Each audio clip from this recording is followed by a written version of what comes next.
तो last class में हमने कैश बुक करी थी। कैश बुक में हमने 3 टाइप की कैश बुक देख ली थी, simple cash book, double column cash book और ट्रिपल कॉलम कैश बुक। आज हमें पेटी कैश बुक देखनी है, यानी कि इम्प्रेस्ड सिस्टम क्या होता है, और फिर उसके आगे हम बात करेंगे। एक बारी मैं बुक भी खोल देता हूं यहाँ पे।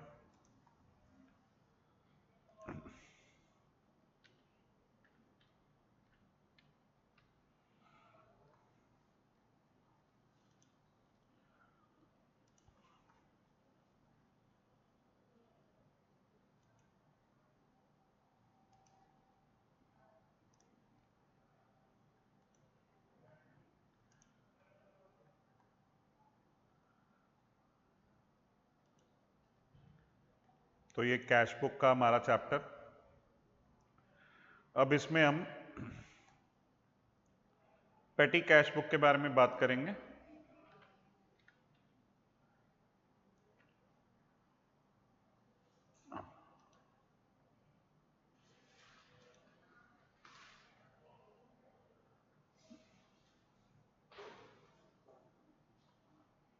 हेडिंग बनाओ सब लोग, चलो। पेटी कैश बुक।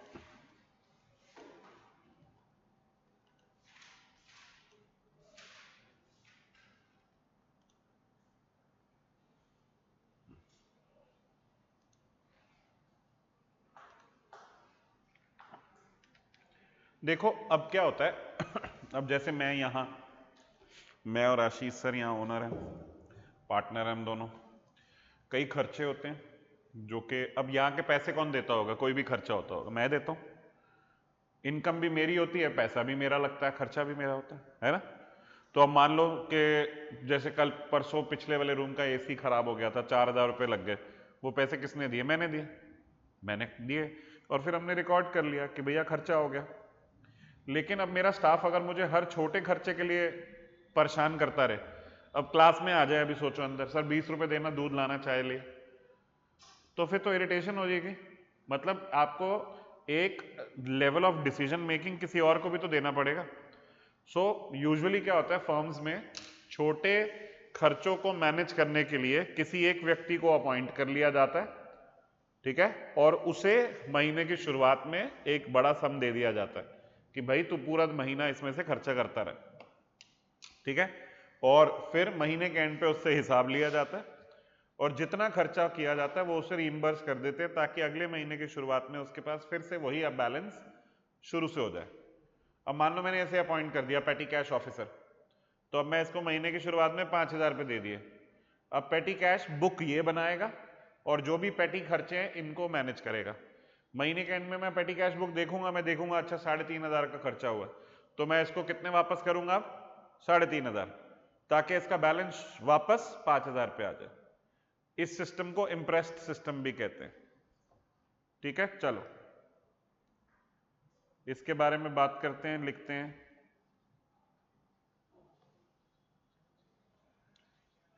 पेटी cash book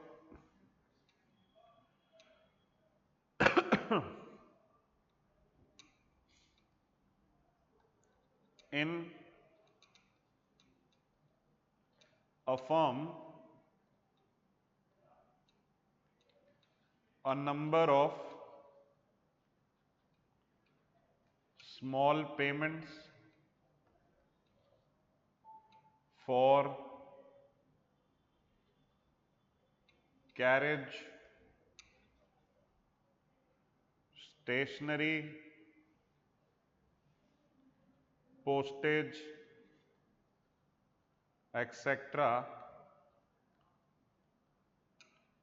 have to be made.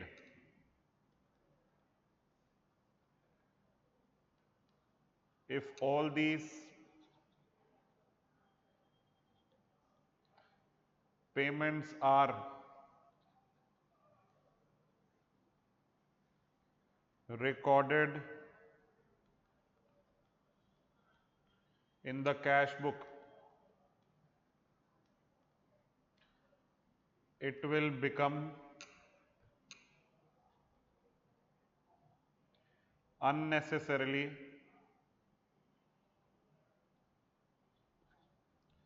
heavy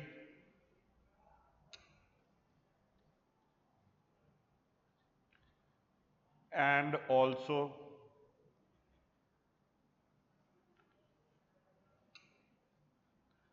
the main cashier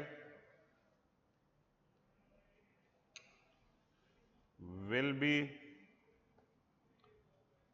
burdened, overburdened लिख दो, overburdened with work। ठीक है ना? Hence it is usual for firms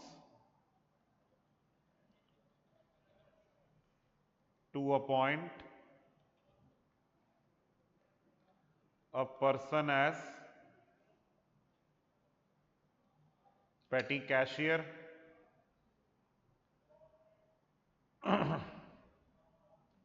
who prepares petty cash book।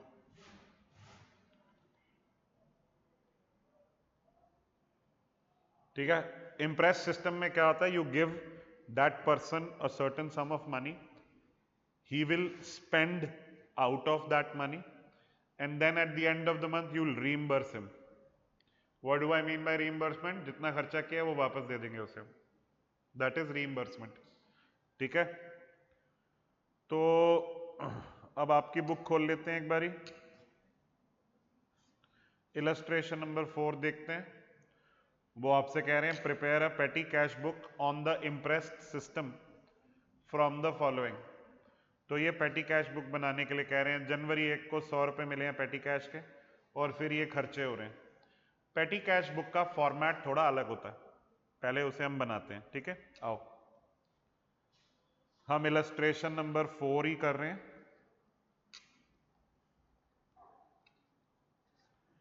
जो कि आपकी बुक के पेज नंबर 2.114 पे है।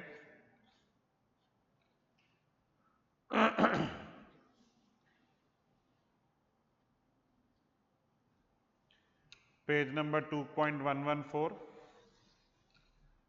कैश बुक का जो फॉर्मेट है वो हम किस तरह बनाएंगे, पहले वो देख लेते हैं। पेटी कैश बुक का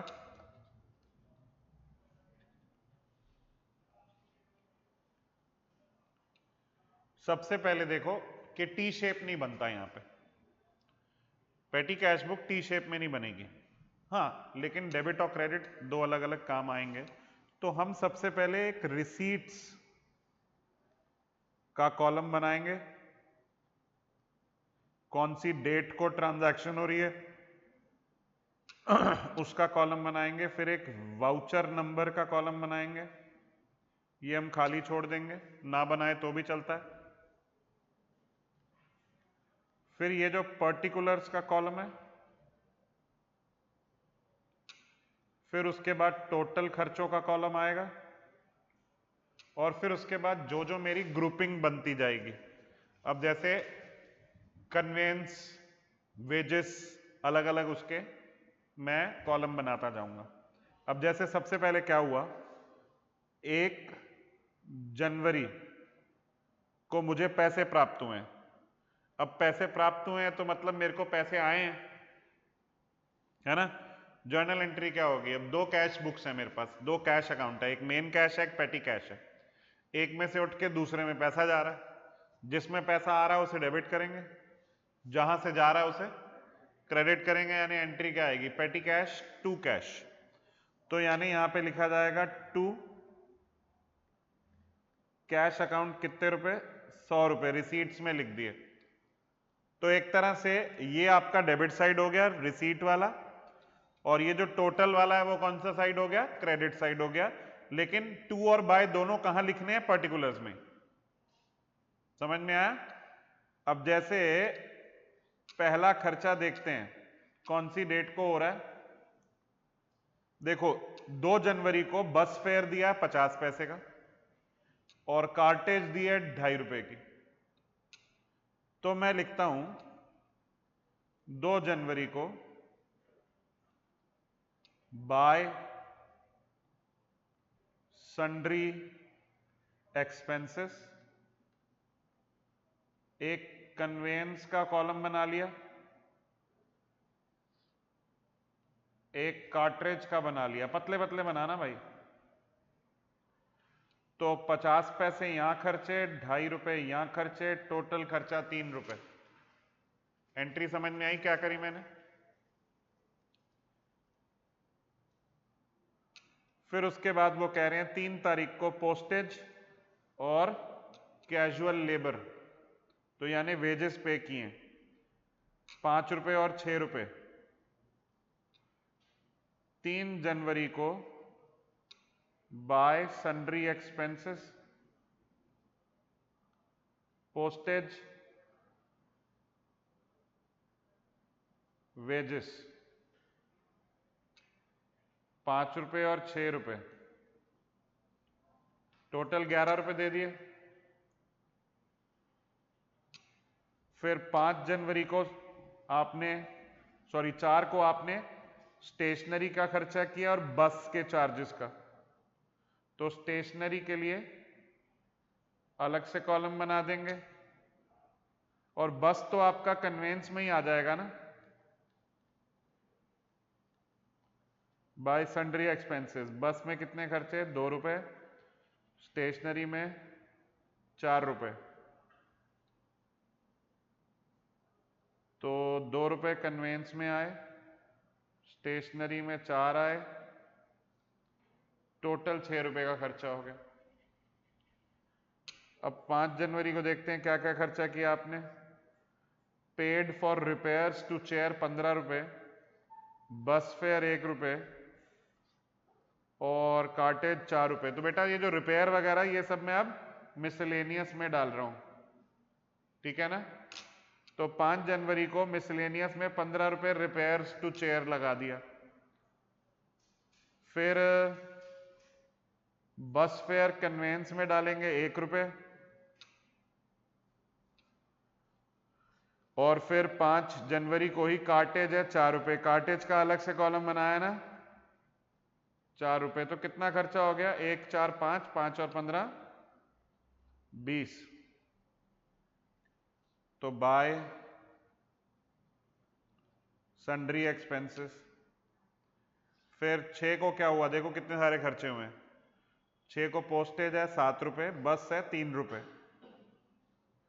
पोस्टेज है 7 रुपए, बस है 3 रुपए, कार्टेज है 3 रुपए, स्टेशनरी है 2 रुपए, कार्टेज है 3 रुपए, स्टेशनरी है 2 रुपए, और रिफ्रेशमेंट टू कस्टमर्स है 5 रुपए, मिसलेनियस में डाल देंगे 5 रुपए।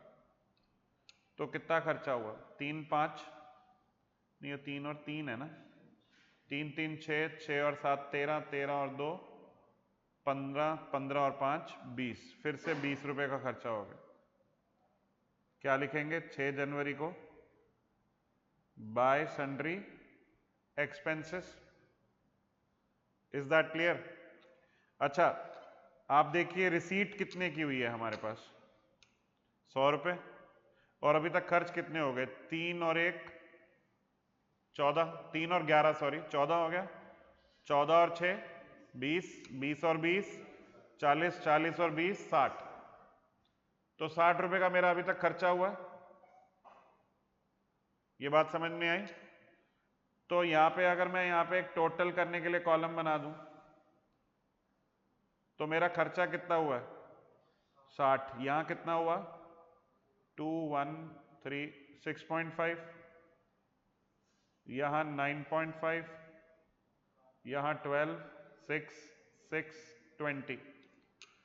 तो अब देखो जब मेरा अकाउंट क्लोज होगा तो बाय बैलेंस कैरेट डाउन मेरे पास कितने रुपए बचे? 40 रुपए।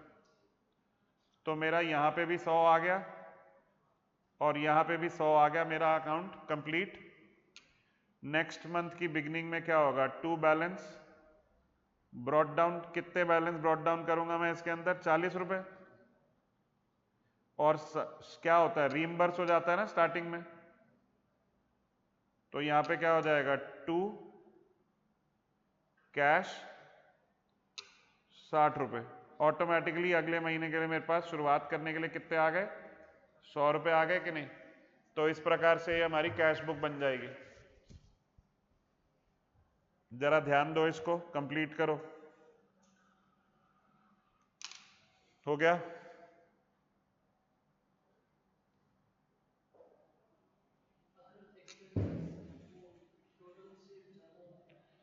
ऐसा हो नहीं सकता ना बेटा, मेरे पास जब है ही नहीं वो पैसा तो मैं कैसे पे करूंगा। ये कैश बुक है, इसमें वो एंट्री आती है जो आपने पे करी है, ठीक है ना। तो ऐसा कैसे हो सकता है कि मेरी जेब में 100 है लेकिन मैंने किसी को 110 दे दिए, होगा ही नहीं ना।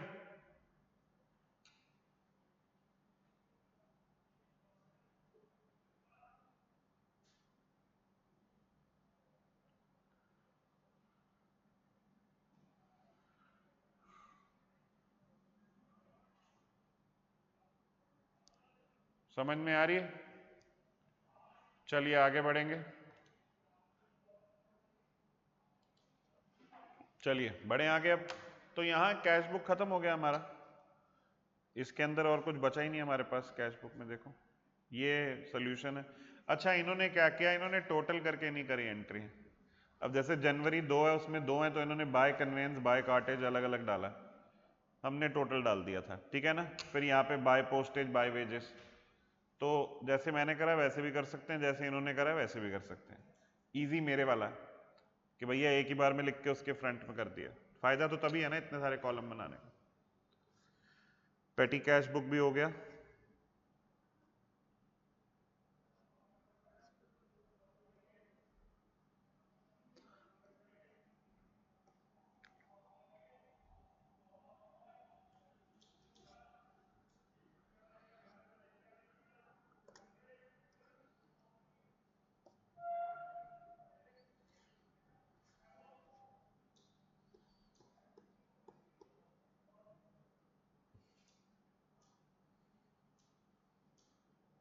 अब ये देखो प्रैक्टिकल क्वेश्चन नंबर 1 है, पढ़ेंगे।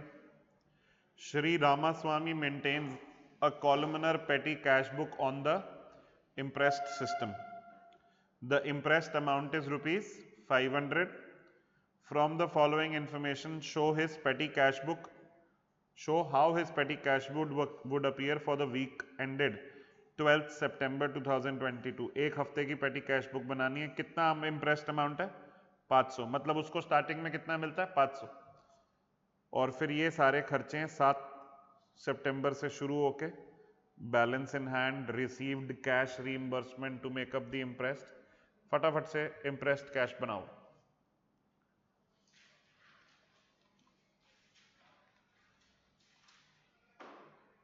चलो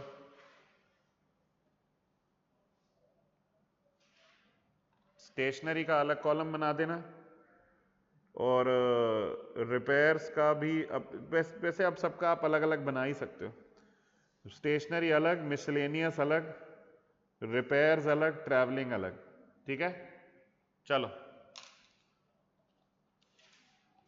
मैं 2 मिनट बाद बनाऊंगा।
जल्दी करिए।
करें।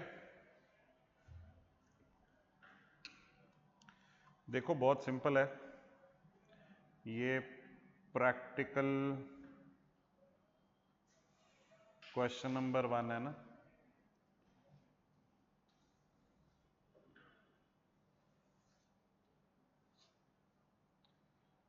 पेटी कैश बुक बना रहे हैं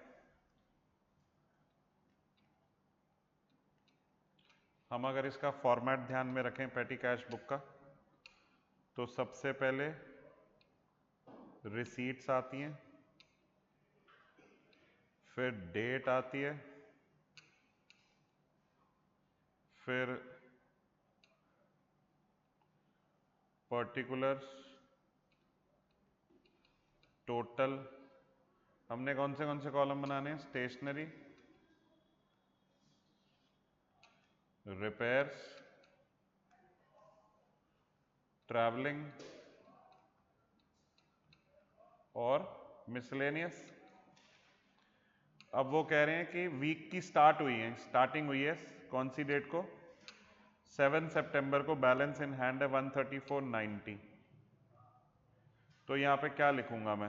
यहां पे लिखूंगा टू बैलेंस, ब्रॉट डाउन कितना? 134.90। और उसी डेट को उन्होंने कैश से रीइंबर्स किया पिछले महीने का खर्चा 365.10। तो 365.10 आते ही ये 500 रुपये हो गए। अब वो कह रहे हैं खर्चा कर रहे हैं हम। कितना खर्चा कर रहे हो भाई? 8 सितंबर को मिसलेनियस खर्चा किया। अच्छा, ये स्टेशनरी का भी खर्चा हुआ है 7 सितंबर को 49.80 का। तो यहां पे 7 सितंबर को बाय स्टेशनरी 49.80, फिर 8 को मिसलेनियस एक्सपेंसेस 20.90,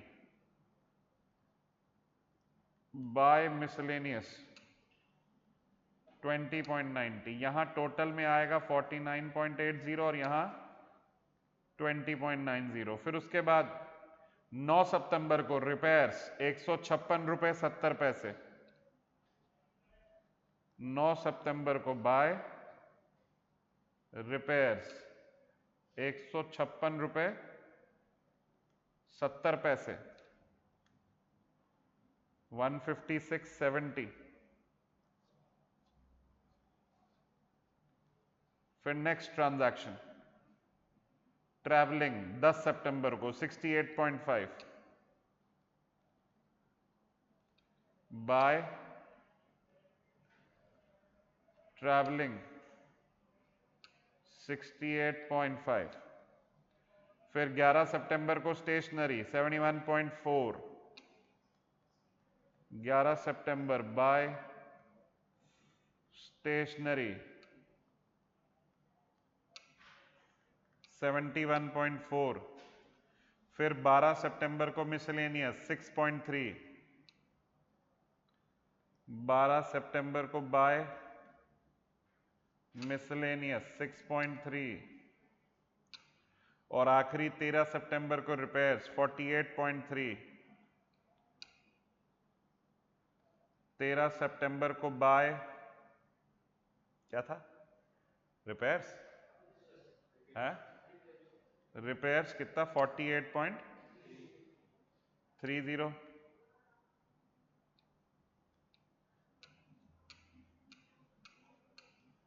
क्या करेंगे अब टोटल, यहां पे कितना हुआ 49.8, 20.9, 156.7, 68.5, 71.4, 6.3, 48.3, 421.90। जिसके पास कैलकुलेटर नहीं है उसे दिक्कत तो हुई होगी। फोन से कर लिया, फोन से आदत नहीं डालनी है, कैलकुलेटर से आदत डालनी है। पेपर में फोन अलाउड है नहीं ना। फिर 421.9। अच्छा आगे भी टोटल करेंगे 49.8 प्लस 71.4, ये हो गया 121 रुपये 20 पैसे। 156.7 प्लस 48.3, ये हो गया 205 रुपये। इसमें है ही एक अमाउंट 68.5 और यहाँ 20 रुपये 90 पैसे, 6 रुपये 30 पैसे, ये हो गया 27 रुपये 20 पैसे। फिर इसके बाद बाय बैलेंस कैरिड डाउन, कितना बैलेंस बचेगा 500 में से, 500 में से 421 रुपये 90 पैसे गए तो 78.1। तो ये हमारा 500 और 500 पूरा हो गया और यहाँ पे ये क्लोज हो जाएगा। और नेक्स्ट के लिए आप क्या लिख सकते हैं, टू बैलेंस ब्रॉट डाउन 78.1। कर लिया ये सबने, कोई दिक्कत परेशानी लगी किसी को? 3 कॉलम कैश बुक बना लोगे एक, क्या कहते हो, प्रैक्टिस कर लें एक और। तो यहां पे इलस्ट्रेशन नंबर जो लास्ट है, बस फिर ये चैप्टर खत्म है हमारे लिए। ये क्वेश्चन यहां से शुरू करेंगे हम। Enter the following transactions in cash book with discount and bank column, cheques are first treated as cash receipts. ये वाला करा तो नहीं था ना हमने, इलस्ट्रेशन नंबर 5 हमने लास्ट क्लास में देखना कौन सी इलस्ट्रेशन करी थी, 3 करी थी। चलो तो इलस्ट्रेशन नंबर 5 करो अब आप, पेज नंबर 2.117 शुरू करो आप, मैं भी करूंगा थोड़ी देर में। इलस्ट्रेशन नंबर 5 यहां से शुरू हो जाओ, जितना अभी दिख रहा है उतना करो पहले। ऑनलाइन वाले बच्चे शुरू हो जाओ बेटा, करो साथ साथ में, घर पे बैठे इसका मतलब ये नहीं आराम करना है। शाबाश नितिन जी। 3 कॉलम बनेंगे, कैश, बैंक और डिस्काउंट। सबसे पहले डिस्काउंट का बनाया करो, फिर कैश का, फिर बैंक का, फिर कैश का।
इतना हो गया।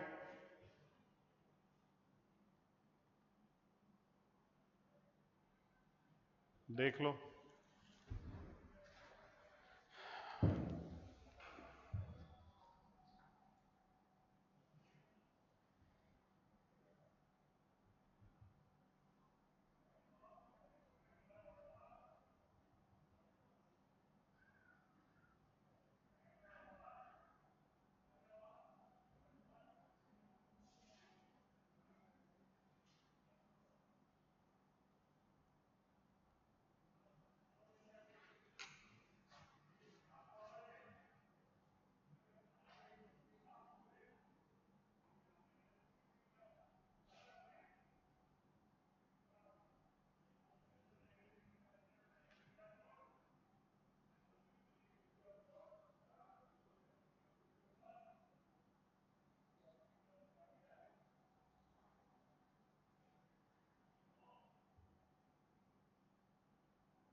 हाँ जी नितिन जी, है इसके नीचे। और इतना लिख लिया, करो फटाफट, चलो नेक्स्ट पेज पे जाना फिर।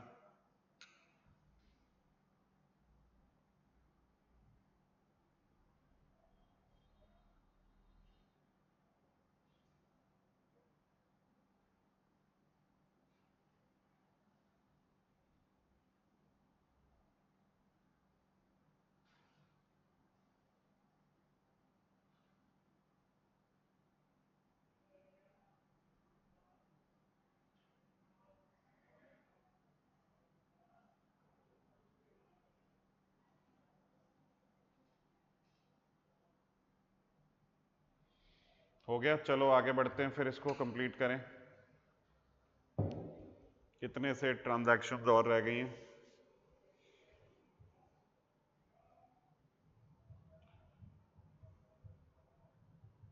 याद रखना, डिस्काउंट कॉलम बैलेंस नहीं होता है, टोटल होता है सिर्फ।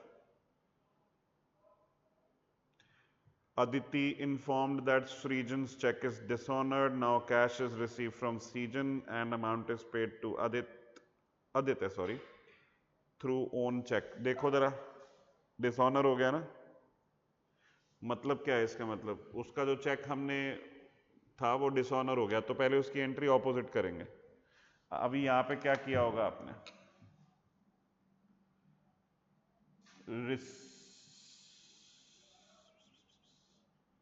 यहाँ पे क्या किया? रिसीव चेक फ्रॉम सृजन 6200, तो आपने कहाँ एंट्री करी होगी? कैश कॉलम में। फिर अगर वो चेक हम बैंक में जमा कराते तो हम कॉन्ट्रा एंट्री करते, लेकिन यहाँ पे हो गया endorsed Srijan cheque in favour of Aditya, तो हम क्या करेंगे? आदित्य की बाय आदित्य करके पेमेंट दिखाएंगे कैश कॉलम से ही। कैश से ही निकालिए ना, हैं जी? चलो, ये कितने का चेक है? 6200 का ना। अच्छा, फिर इसके बाद वो आपसे यहाँ पे क्या कह रहे हैं कि आदित्य इन्फॉर्म दैट सृजन चेक इज डिसऑनर्ड। आदित्य ने क्या बताया कि सृजन का चेक जो है वो डिसऑनर हो चुका है, और फिर अब कैश रिसीव हुआ है सृजन से, तो डेबिट साइड पे टू सृजन लिख देंगे, और आदित्य को हमने जो बैंक से पेमेंट किया है उसको क्रेडिट साइड पे बाय आदित्य लिख के बैंक कॉलम में लिख देंगे। ठीक है? जो उनकी डिसऑनर होने की एंट्री है वो इधर नहीं आएगी, डिसऑनर होने की एंट्री जर्नल प्रॉपर में आएगी, जिसके अंदर वो क्या करेगा? वो वापस से आदित्य को अपना क्रेडिटर बना लेगा और सृजन को अपना डेटर बना लेगा, तो वो कैश बुक में नहीं आने वाली एंट्री। ठीक है? करिए इसको, देखते हैं फिर आंसर में क्या है।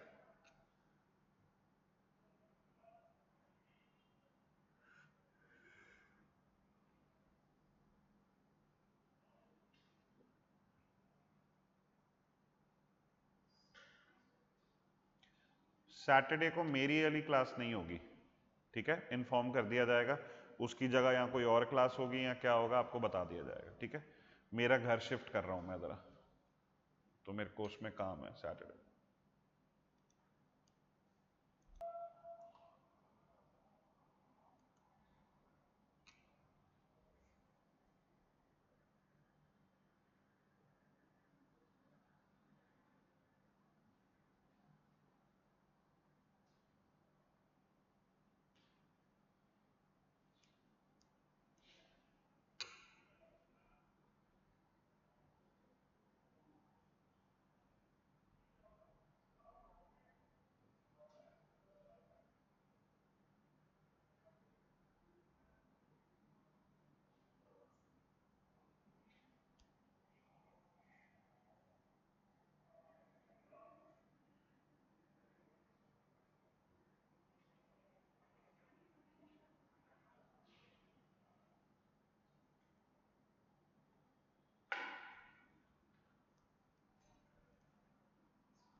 अच्छा ये क्या लिखा है, bank charge 1% commission on sales through debit card credit card. अब ये भी तो देखना है ना, इसका कुछ किया। अब देखो डेबिट कार्ड क्रेडिट कार्ड वाली पेमेंट कहाँ है, पहले है कोई। अब देखो यहाँ पे 5 तारीख को है ना, सेल्स थ्रू क्रेडिट कार्ड 2800 रुपये। अब देखो जहां पे आती है हमारे पास सेल्स थ्रू क्रेडिट कार्ड, तो बैंक उसमें चार्ज कर रहा है पैसे, तो इसका मतलब ये है कि यहाँ पे हम फाइनली एक बैंक चार्जेस का अकाउंट एंट्री डाल देंगे। तो देखो मेरी कितनी सेल है, 2800 रुपये की सेल है, और 3200 रुपये की सेल है। 2800 और 3200 कितना हो गया, 6000 का 1% हो गया 60 रुपीज। तो आप बाय बैंक चार्जेस, यहाँ कमीशन बोला, यहाँ पे बाय कमीशन, आप 60 रुपीज की एंट्री कर देंगे क्रेडिट साइड पे। ये बात समझ में आ रही है।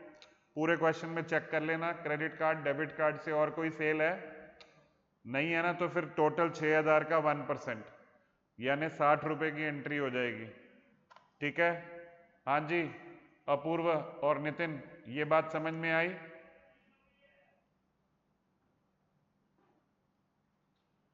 चलिए अब यहां पे हो गया, विड्रॉन फ्रॉम बैंक की कॉन्ट्रा एंट्री डाल दी, और ये पेड टू संचित बाय चेक कर दिया। तो अब जरा एक बार अपना आंसर और यहां मैच कीजिए आपका आंसर। क्या आपकी भी बैलेंसिंग फिगर 19,200 और 1440 आ रही है। ऑनलाइन वाले बच्चे भी आंसर चेक करेंगे, बताएंगे सही आ रहा उनका।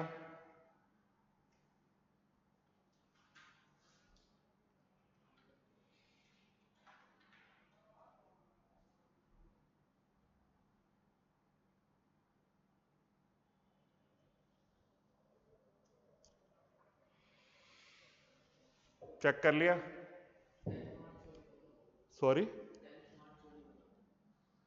10 मार्च वाली।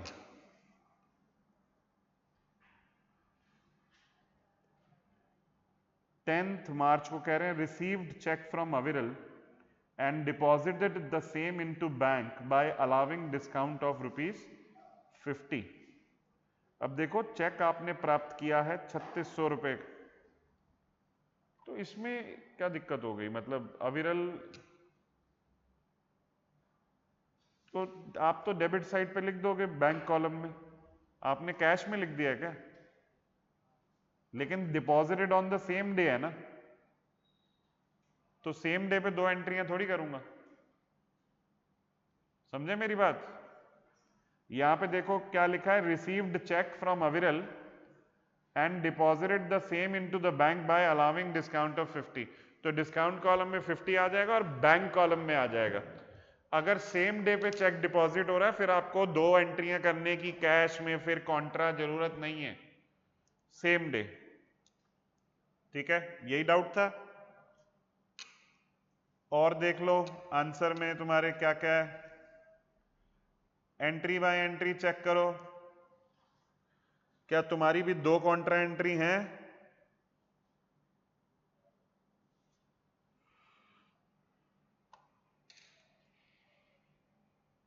सर एंट्री 6, 7 और 11 बताना। अरे देखते हैं 6, 7 और 11 में क्या क्या है। 6 देखो जरा क्या लिखा है, रिसीव्ड चेक फ्रॉम सृजन और endorse Srijan cheque in favour of Aditya, और 11 वही वाली होगी ना जो भी डिस्कस कर रहे थे। नहीं 12 है बेटा, ये मेरे ख्याल से 12 भी पूछ रहे हो ना। आदित्य इन्फॉर्म्ड दैट सृजन चेक, क्योंकि 11 तो है ही नहीं कोई।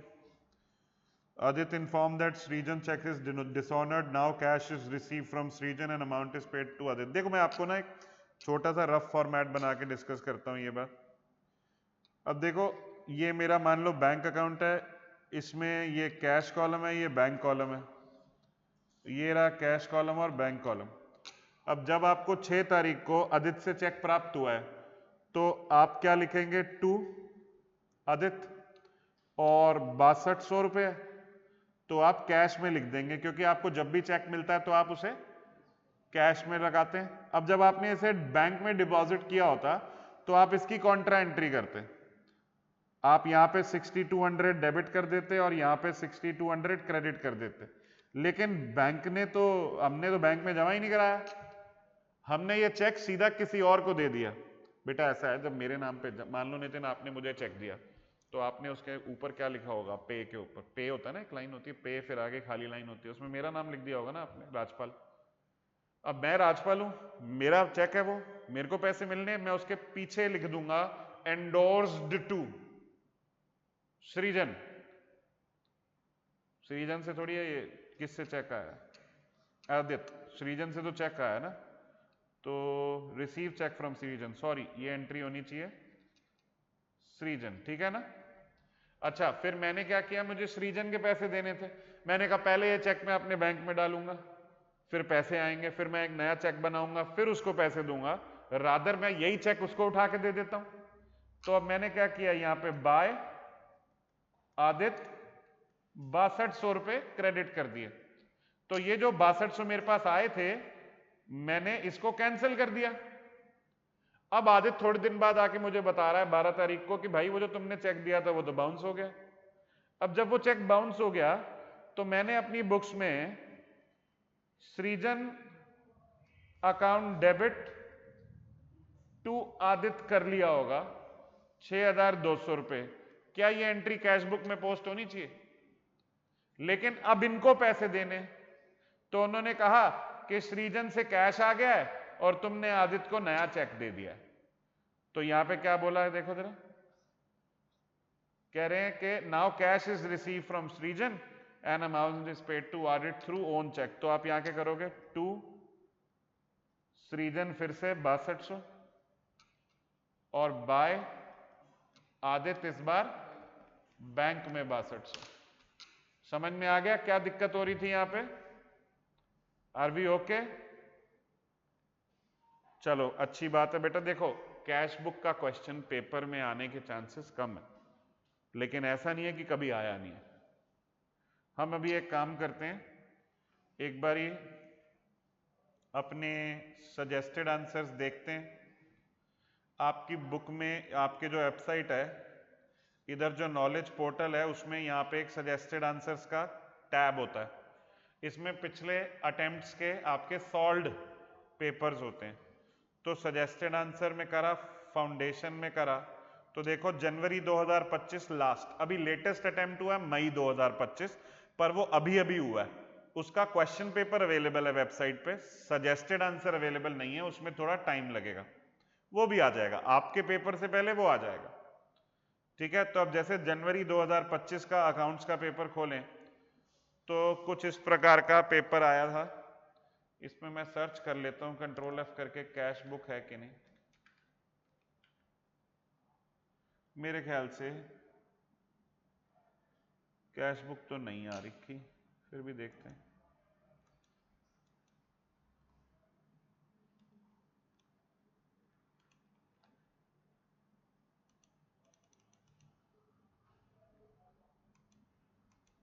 बीआरएस वगैरह है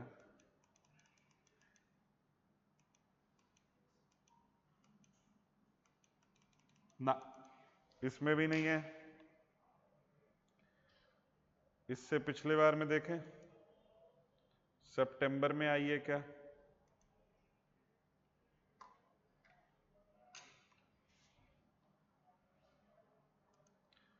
ये रेक्टिफिकेशन का है, अभी हम करेंगे, नेक्स्ट टॉपिक हमारा रेक्टिफिकेशन ही है। ये बीआरएस है,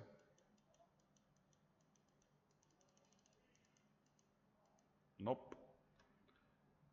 फिर एक बस देख लेते हैं इससे पहले, जून 2024 का पेपर,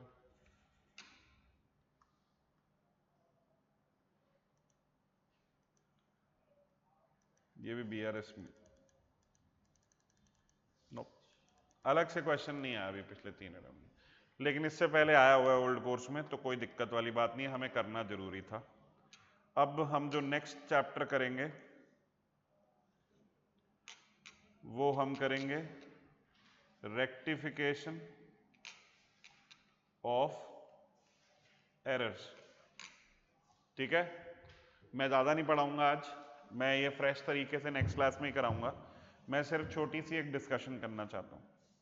ठीक है बेटा, देखो 11वीं में हमारे दिमाग में भ्रम था कि अगर कोई ट्रांजैक्शन होती है या कोई इवेंट होता है, उसे सबसे पहले जर्नल में पोस्ट किया जाता है, फिर वहां से लेजर में पोस्टिंग की जाती है, फिर ट्रायल बैलेंस बनता है। हमें ये दिमाग में नहीं रखना है। अगर आप ये रखोगे तो रेक्टिफिकेशन सही से नहीं कर पाओगे। आपको दिमाग में रखना है कि कोई भी ट्रांजैक्शन या इवेंट होता है तो वो सबसे पहले सब्सिडियरी बुक्स में रिकॉर्ड होता है। कहां रिकॉर्ड होता है? सब्सिडियरी बुक्स में। फिर वहां से लेजर में पोस्टिंग जाती है। Is that okay? और फिर वहां से ट्रायल बैलेंस बनता है। जब तक आप ये दिमाग में नहीं लाओगे बात, तब तक आप रेक्टिफिकेशन ढंग से नहीं कर पाओगे। ठीक है, so please pay attention to this fact. अगर मैं आपको एक एग्जांपल लेके देखूं, तो जब मैं परचेजेस करूंगा तो मैं परचेजेस की एंट्रियां कहां रिकॉर्ड करूंगा? जर्नल में या परचेज बुक में? मैं किस में रिकॉर्ड करूंगा? परचेज बुक में। इसमें मान लो मैंने एक पार्टी से सामान खरीदा जिसका नाम मैसर्स एबीसी है। सामान की डिटेल्स ये हैं, 2000 का सामान खरीद लिया। फिर मैसर्स XYZ से सामान खरीदा है, सामान की डिटेल्स ये हैं, 3000 का सामान खरीदा। पूरे दिन में कितने का सामान खरीदा? 5000 का। अब इसकी पोस्टिंग कैसे होगी? हम एक अकाउंट निकालेंगे मैसर्स ABC का, और उधर ये 2000 पे पोस्ट करेंगे। परचेज किया है तो यानी मेरा क्रेडिटर है, क्रेडिट साइड पे लिखा जाएगा बाय परचेजेस 2000, कि भैया मैंने इसके 2000 देने। दूसरी पार्टी कौन सी है? मैसर्स XYZ, इसके भी क्रेडिट साइड पे क्या लिखा जाएगा? By purchases 3000। फिर इसके बाद इस पूरे कॉलम का टोटल किया जाएगा, जिसे कास्टिंग कहते हैं। कास्टिंग में निकलेगा 5000 का टोटल। उसे परचेज बुक है, इसीलिए परचेजेस अकाउंट के डेबिट साइड पे टू सन्ड्री क्रेडिटर्स 5000 पे पोस्ट किया जाएगा। यहां पे मैंने कहीं पे भी जर्नल एंट्री डाली नहीं। हमें यह समझना जरूरी है क्योंकि गलतियां इसी रास्ते में होंगी। तो जब तक हमें यही नहीं पता चीज करनी कैसे है सही से, जब तक मुझे यही नहीं पता कि जो करेक्ट वे है वो क्या है, तो मैं गलतियां कैसे सुधारूंगा? ठीक है ना? तो I need to understand this concept. अब गलती कहां हो सकती है? गलती यहां हो सकती है, 2000 की जगह 200 लिख दिया, तो यहां पे भी 200 जाएगा, यहां पे भी टोटल 200 ही होगा ना। फिर यहां पे 5000 की जगह 3200 आएगा। समझ में आ रही है कि नहीं? अच्छा, गलती ये भी हो सकती है कि चलो नहीं 200 लिखा, 2000 ही लिखा, यहां जाते हुए 200 लिख दिया। अच्छा, लेकिन अगर यहां 200 लिखा है तो इसका मतलब यह यहां टोटलिंग में भी 3200 लिखा होगा? नहीं, वहां तो सही किया होगा ना। अगर आपसे कहा जा रहा है कि एक जगह गलती हुई है, हमारा पता है क्या दिमाग चलता है? नल्ला आदमी है, हर जगह गलती करेगा। फिर ये थोड़ी सोचना है, जहां गलती लिखी है वहीं बस वही गलती है, उसके अलावा कुछ गलत नहीं है। ठीक है, तुम थॉट प्रोसेस अच्छा सा लेके आएंगे नेक्स्ट क्लास में। आपसे मैंने कहा था एक क्लास पिछली मिल जाए तो देख लेना, देख ली थी। ये डिस्कस कर रहे हैं जो कुछ समझ में आ रहा है। अब आपके पास टाइम है, नेक्स्ट क्लास से पहले एक क्लास और देख लेना। मैं क्योंकि आपको बता रहा था ना, आज थर्सडे है, आज थर्सडे है ना, और सैटरडे को मैं क्लास नहीं लूंगा, तो मैं ट्यूसडे को डायरेक्ट क्लास लूंगा अब आपकी। तो उसमें हम पढ़ेंगे जब, तो आपके पास टाइम है, आप कवर करके आइएगा एक और क्लास। ठीक है, और सैटरडे का मैं श्योर नहीं, हो सकता है मैं आ भी जाऊं, आई विल इन्फॉर्म यू। ठीक है ना? अगर मेरी कल शिफ्टिंग हो गई काफ़ी, तो फिर मैं सैटरडे को आ जाऊंगा। मेरा कोशिश यही है, मेरे को घर शिफ्ट करना है। आज मुझे वहाँ की चाबी मिल जाएगी तो मैं आज से और कल में सामान काफ़ी रख दूँ, तो फिर मैं आ जाऊँगा, मेरे को कोई दिक्कत नहीं है। ठीक है, तो we'll see, keep an eye on your messages. आज मैं 10-15 मिनट पहले क्लास छोड़ रहा हूँ क्योंकि फिर टॉपिक मेरे पास है नहीं कराने को, हमारा कैश बुक खत्म हो गया, नया टॉपिक मुझे नई क्लास में शुरू कराना है। ठीक है जी, चलो आज के लिए इतना ही कर रहे हैं। ओके ऑनलाइन वालों।